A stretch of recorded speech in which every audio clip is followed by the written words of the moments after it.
On today's episode of Among the Clouds, I'm talking to Daniil and Yana for the band Blankenberge. Their third album, Everything, was released in November of 2021, and it just so happens to be my favorite album of the year. Stay tuned.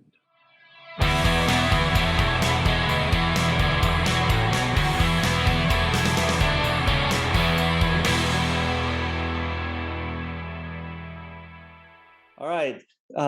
Thanks, Daniil and Yana from Blankenberge from St. Petersburg, Russia, for joining me on Among the Clouds. How are you guys doing? Daniil, thanks for having us. Thank you. About our name, Blankenberge. Yes. How do you pronounce it for everybody in America? Here in Russia, we pronounce it like Blankenberge. We heard something like Blankenberge, and it's also fine. We say Blankenberg or Blankenberge, but Blankenberge, something like that. I'll try my best. We are happy with any pronunciation. If somebody pronounce our name in any way, we are happy. So right, just pronounce it. We decided to name it Blankenberge or Blankenberge because we had a trip in 2014 to Belgium, and where we saw some cool bands like Mogwai and 65 Days of Static, our favorite bands, on a festival. And after the festival, we just went to the coast. It was the city Blankenberge, where we saw the sea for the first time, because we are from Siberia and there's no sea like this. It was something beautiful. So we were very impressed, and with waves and seagulls and the sound of the sea. And after we returned, we decided to form a band. Is that why the logo is the lighthouse? You have the lighthouse because of the water? Yes. Got it. Yes. So pretty, and something you never seen before. Yeah. What came first, becoming a musician or hearing shoegaze, dream pop? When I was 15, I had old acoustic guitar and tried to play some classic rock music or heavy metal bands, and I tried to play this music. And later, when I was 18, my parents bought me electric guitar, and I started playing some alternative music, then tried to play post-rock. Then later I discovered shoegaze music. And what about you, Yana? When I was 17, I had a rock band consisting of the girls. We played something like pop punk. At this time, I met Daniil, and he showed me this post-rock music and also shoegaze. But I was listening to just post-rock. I didn't like shoegaze. I don't know why. It just at this time it sounded boring and loudy and something. What was it that made you start liking it? After the trip that I told you before, we started to play some covers just for fun with Daniil on Sigur Rós, Mogwai, Radiohead, right?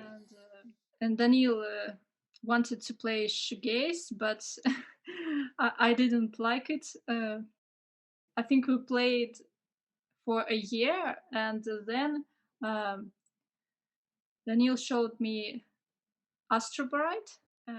I think Astro Bright is very underrated band. I just fell in love with shoegaze through Astro Bright music. When your band was formed in 2015, was it when you guys were doing the covers? Was it the 5 members that would eventually record the first album, Radio Gaze? No, we started the band in Siberia, and there were just a bunch of friends there who would play with us. After that, me and Daniil moved to St. Petersburg. We found Yana, our ex-guitar player there, and after that we found Sergey, our drummer. Yeah, it was a miracle, because it's very hard to find a good drummer. It's that way everywhere. For such a genre, such unusual genre, to find the drummer, it's just a miracle that we found him. Dmitry as well? Yeah, Dmitry. Bass player. Our bass player, yes. What's interesting, he was a guitar player, but I think he had Squire Bass 6. The 6-string bass. Yeah. Yeah. I wanted to say about Radio Gaze, that was the first time I heard your band, was when that album came out, and I really, really loved it. And what I loved was that your band had its own sound already. We had our unique sound. Correct. Your style was already there on the first album. I remember when we composed Radio Gaze, we were rehearsing and a lot, and Daniil just recorded our rehearsals. I remember on one of the rehearsals, we were like, it was very funny. We were like, let's improvise, and let's, okay, the next song will be Astro Bright. And we like just trying to copy Astro Bright. The next song will be Slow Dive.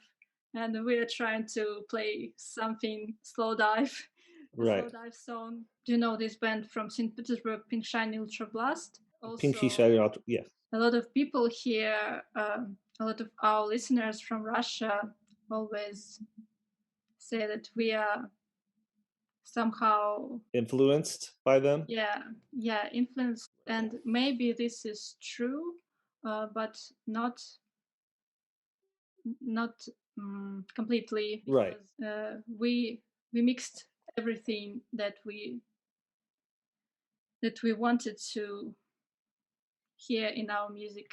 When I first heard you, you sounded like a Russian band, like Pinky Shiny Ultra Blast, their early stuff, not their new stuff, but they sound way more happy and kind of weird. Do you understand? They kind of have like the bouncy, stuff, and you guys don't have that as much. If anybody listens to your songs, you'll be able to tell right away that it's not the same at all. We're more depressive. Well, yeah, I'd say that, but in a good way. How important was the producer who recorded the Radio Gaze? I think it was just a good engineer. Okay. He knew what is shoegaze, and it was important. Yeah, we didn't have a producer. Nobody can do it, especially in Russia. I think Daniil is our producer. Right. He makes like almost everything and controls everything in the process of sound engineering and recording. And that's really important. The studio was very good when we recorded Radio Gaze. All 3 albums sound really, really good and professional. I was jealous. So, so when when he left, because he moved away, correct? Right. He left to Canada to study. Right. And then you started playing guitar live. Yes, I started to play guitar, but only on live shows. And Daniil recorded all the guitar by himself. Has it been hard to do the change where you're playing guitar and singing live? Yes and no, because I wanted to play guitar, and I played guitar in the first when we were in Siberia. I played guitar, and when we moved, we found Dayan, and he replaced me, and I were singing, and I didn't know how to behave on scene, Right. what to do when in our songs there are moments where just for 1 minute no vocals, Right. and I had to stand and do something, or I even on one of our gigs I just left the scene and started to talk with somebody, and then I returned uh, because Right. there was 3 minutes or something drone Right. stuff, and I just it was quite boring for me. And Sure. when I started to play guitar, I feel that I'm on the right place and it's not boring for me. I understand. You didn't know what to do with your hands. Yeah, with my whole body. I can imagine. When you're writing your songs, are you writing them on an acoustic and just writing a song and adding your effects pedals later? Or do you turn on all your effects and then write the songs using the effects? Usually, idea of the song uh, appears from my not acoustic and just electric guitar without any connection, and I recorded in just dictaphone recorder on my phone. He Oh, uses this app called Guitar Pro. Do you know?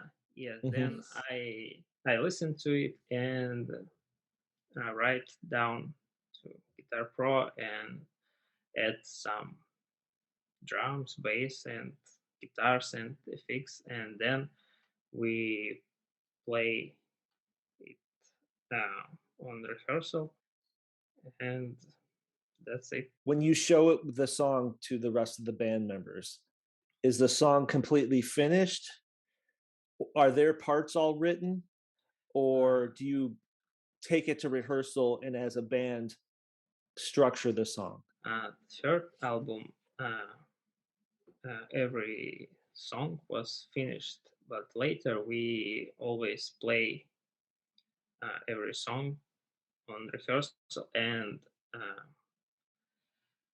finish it on rehearsal. I think Go 90% ahead. is ready when Daniil makes these Guitar Pro files, because sometimes when we composed everything, this third album, Daniil gave me these Guitar Pro files, and it sounded already cool. Right. And he knows how to make the song in this Guitar Pro, and it's already sounds cool. But Right. it's even better when it's recorded. I know, Yana, you had told me that because of COVID, the new album that just came out, Everything, a lot of it, you guys weren't rehearsing, correct? For a lot of it while the songs were being written. Yes. And so a lot of it was recorded, some of it was recorded at home and trading files to each other, correct? Yeah, right.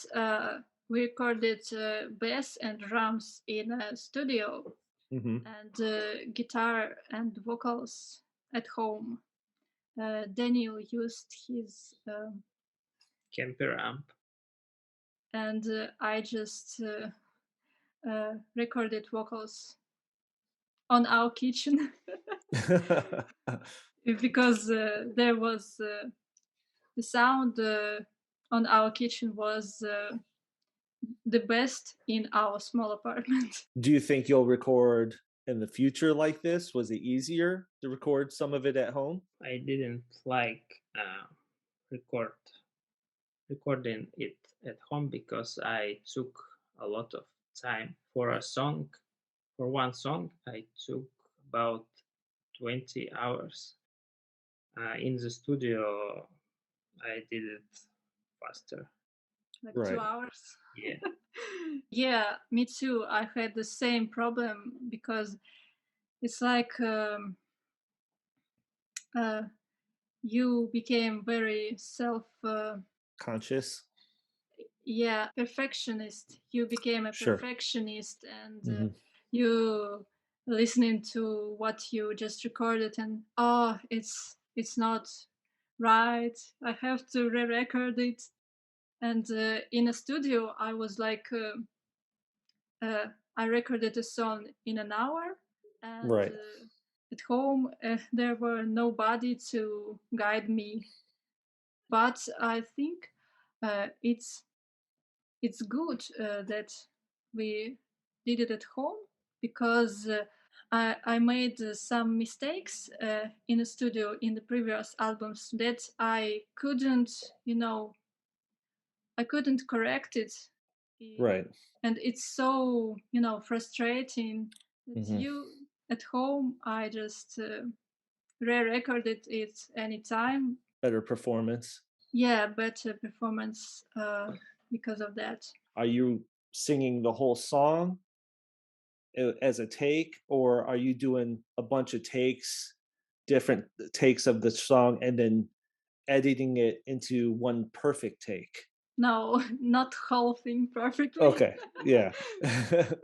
I'm not such perfect singer. No, I mean we aren't either. So I just didn't know. I mean everybody does it differently. There's new music gear, guitar effects pedals, plugins for the studio that are more based for shoegaze, dream pop, post rock type pedals. Is that something you guys pay attention to? Are you always updating your gear? Yeah, unreplaceable pedal for me. It's Big Sky, Strymon Big Sky. We used it in each album.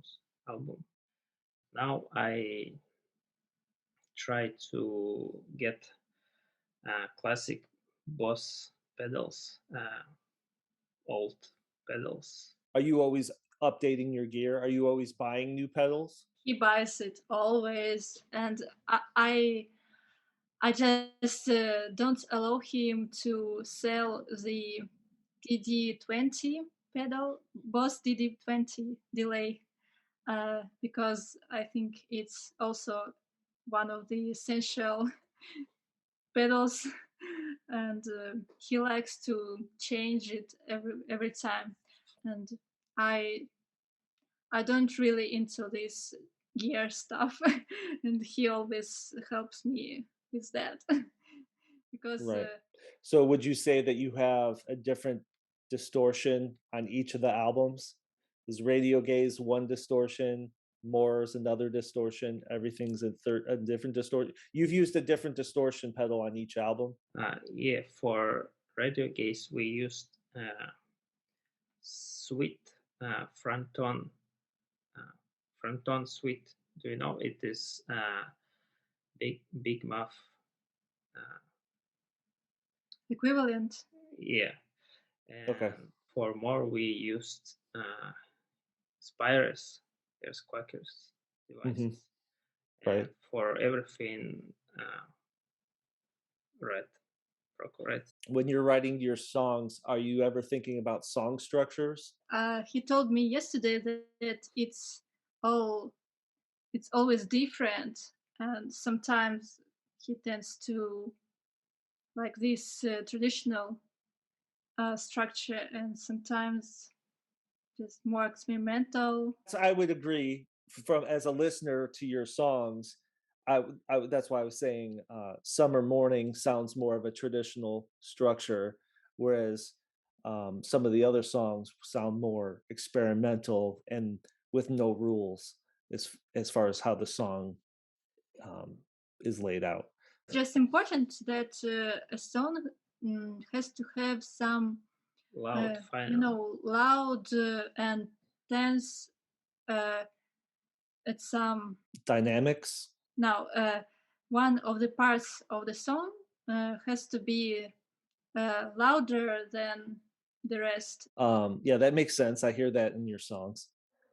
And that's a rule for every song? It's required. It's Okay. essential. It's an Essential for every essential song. thing. Yeah. Got it. When you're recording your guitars in the studio, are you recording all the effects from the amp? Or are there any effects added later into using plugins? We didn't. We don't use plugins with guitars. Okay. All guitars were recorded with our pedal boards and amps. Vocals, it's opposite. Yeah. Right. We record the clean vocals and then use some plugins. So Shoegaze was released on a record label, correct? Yeah, and then sound a Swiss right label. But More and Everything have both been self-released, correct? Right. What's the benefits of self-releasing as opposed to working with a record label? Because I mean, I'm pretty sure there's lots of record labels that would like to work with you. Maybe. We don't know about it. We sent the latest album to some labels. Yeah. Oh, really? You did that, yeah, and they never responded, never answered. Really? So yeah, but I think we didn't knock to every possible door with this album. We're hoping to establish a label maybe in Russia, because there are no labels in Russia. Almost, I don't remember any such a label in Russia. And there are a lot of bands here who need help with all this stuff, with promotion, with making, even to make CD here is difficult. Yeah. Plus, with all the problems with vinyl manufacturing now, I mean, it's taking at least a year to manufacture vinyl. It's really frustrating. Yeah, we understand, and we decided also to release the album now. Don't wait to the vinyl release, because who knows when it comes. And we just we really wanted to release it in 2021, because I don't know why. We were just excited. Excited that it's just all finished. We just couldn't wait. As soon as it's done, you want to release it, you know what I mean? Because you're excited. So I understand. I ask every band that I interview if they had to pick one shoegaze or dream pop song to show somebody who's never heard it before, what is your favorite shoegaze dream pop song that you would show them, and why? And then what is the favorite song that you've done, and why? A good example. Good example, yeah. It's Jesus and Mary Chain, for example, from the first album. Psycho Candy. Yeah, Psycho Candy, Little Underground. Do you know?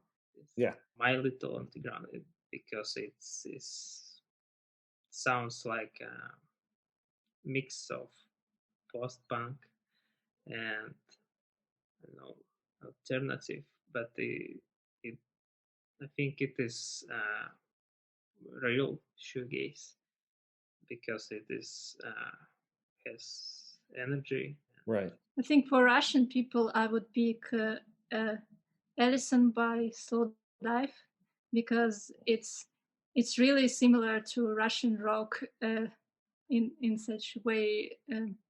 Just put out the noisy stuff, noisy layers, and it would be a perfect Russian rock song, with these words and lyrics and the structure, so it would be easy to to transfer to shoegaze. And then what about your favorite songs that you've done?